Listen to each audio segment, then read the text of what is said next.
So Batman The Long Halloween Parts 1 and 2 have finally been released to us. And in both of these movies, there is a serial killer that only kills on holidays, and Batman must figure out the identity of the killer before Gotham is turned upside down. Now, I know Part 1 came out a while ago, but I wanted to wait for both movies to come out because I really wanted to see how the story concludes and how it finishes before giving a full review of the movie. You have probably heard this from everybody who's reviewed this movie, but I am a huge fan of the Long Halloween comic. I have the comic, I love it very much. It's one of my favorite Batman stories because it's a simple story, but it also is very complex and it has a really good ending and it's just super grounded, and I love that about Batman stories. Now, quickly going into my positives, I really want to talk about the opening credits for both films. I love that they show the comic book art for the comic books. It's so good and I love it so much, and it shows that they love the source material. A lot of times when you see people adapt a beloved comic book or anything like that, they tend to like either not honor the source material well or just like, no, we don't care about it, we're gonna make our own thing. But I like that they understand how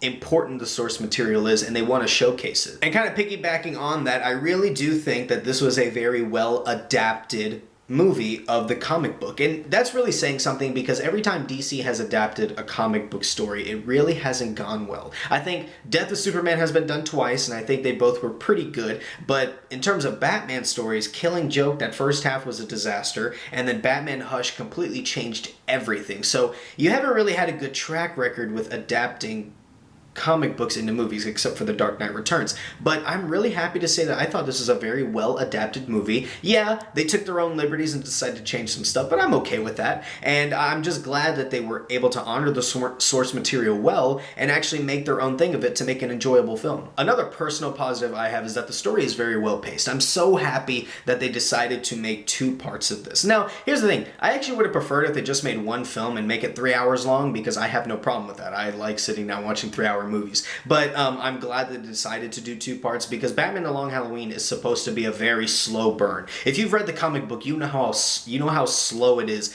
building up to that finale, just building and building, more killings, more killings, more killings. And I think this movie did that very well, just kind of showing up the holiday murders, how they're stacking up, and Harvey's slowly descent into madness. I thought it was very well done in both of these movies, and I'm glad that they decided that this comic book was good enough to earn 2 parts. And, even though it's a good story, you really need to have a good voice cast. And I really think the voice cast, they knocked it out of the park. Jensen Ackles is a fantastic Batman. Doing animated Batman is such a difficult thing to do because in your voice you have to show that, like, you have to pretend to be the playboy Bruce Wayne, but you also have to be the real Bruce Wayne with Alfred, but then you have to be Batman. You have to do these 3 different personalities, and I love so much what Jensen Ackles did with this performance. I'm so excited to see what he does in future DC movies, as this is the new DC Universe animated verse, whatever, after Apocalypse War. So I'm really happy that Jensen Ackles is the new Batman. However, the best part of this movie is the center of this movie, and that's Harvey Dent. Look, we all know in terms of comics and movies, Joker is Batman's #1 villain. We all know that. But there's a reason why Batman has probably the best rogues gallery out of anybody in Marvel or DC. I mean, a C+ villain could easily be somebody's main villain for another hero. That's how good his rogues gallery is. I love the story of Harvey Dent. And this comic book is so important to Batman in general. You can make the argument that it's one of the most important comic books of all time because there's a reason why Christopher Nolan looked back at this comic book when making The Dark Knight. Yeah, in case you didn't know, Christopher Nolan said when making The Dark Knight that he actually looked back at comic books like The Dark Knight Returns and Batman The Long Halloween. I mean, you can seriously see panels in the comic books where Harvey, Gordon, and Batman are talking to each other, and you see that in The Dark Knight. That's how well written and important Batman The Long Halloween is. And you really see that influence in The Dark Knight and other Batman films. So it just shows how important this comic book is, and it was about time that they decided to do an animated film. Now, going into my negatives, I do want to say I did really enjoy both of these films, but these negatives kind of stuck out to me. First of all, what really stuck out about Long Halloween, the comic book, is the art style. I mean, Tim Sale is such a great artist, and it shows in Batman The Long Halloween. The problem is that DC, because they're doing their new universe where it's connecting everybody, they have to stick to one animated style.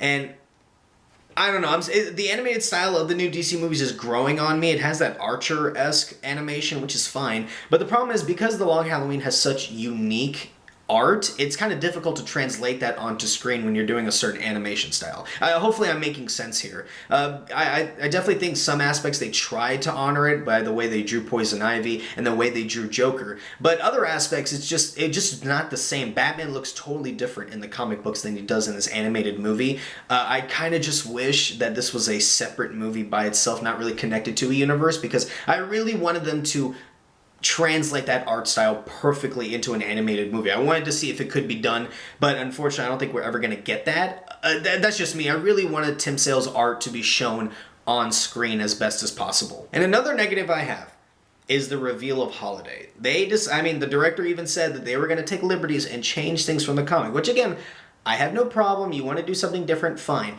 But the reveal of Holiday is totally different from the comic books, which is so interesting to me. Now, the overall theme of the ending, where certain things happen, are relatively the same, but there is a major character in the reveal that is not involved at all, which kind of blew me away. I'm not going to reveal anything, because if you haven't seen the movie yet, I'm not going to spoil it for you. But yes, they do change it. It wasn't for me, because the problem is that I think The Long Halloween is a perfect comic book series for Batman. I think it's perfect top to bottom. So when you start to change stuff, I feel like it's not going to be as good as the original, because again, like I said, the original is a timeless classic. So when you start to take some liberties, it kind of affects the overall message of the film, in my opinion. By the end of part 1, I was kind of shocked at some of the things that they kind of changed. I was like, oh, that's different from the comic book. And in part 2, they kind of did take some liberties. But look, again, I don't mind it. It made sense to me. I still enjoyed this film as a separate thing. I'd have no problem watching both of these movies again. But again, I'm pretty sure, like anybody going to review this, I do prefer the comic book over the movies. That's just me. I just prefer that, because the comic book, there's just something different about writing holiday murders and how time is passing. It's just so much... It's just translated better in the comic book than in the movie. The movie does very well at showing Harvey's descent into madness, showing Batman struggling with trying to keep his friend alive, Gordon with his family, Poison Ivy, the whole Falcone Maroni, story that's going on is very well done. But the comic book just does it a little bit better and makes the story so much more complex. And it's obviously better written. I mean, look, they want to take their own liberties, fine, but the comic book just does it better. So for the overall grading, I'm going to give 2 grades. For the overall movie, for both movies combined, if I had never read the comic book, I'm giving it an A. It's a really enjoyable movie. I'm not trying to take away, I'm not trying to do anything. I really did like both of these movies. So that's why I'm giving it an A. But in terms of comic book adaptation, I'm giving it a B. The reason why is, look, it's not as bad as Killing Joke with the first half with Barbara and Batman, and it's not Batman Hush where they completely changed the villain. I mean, completely.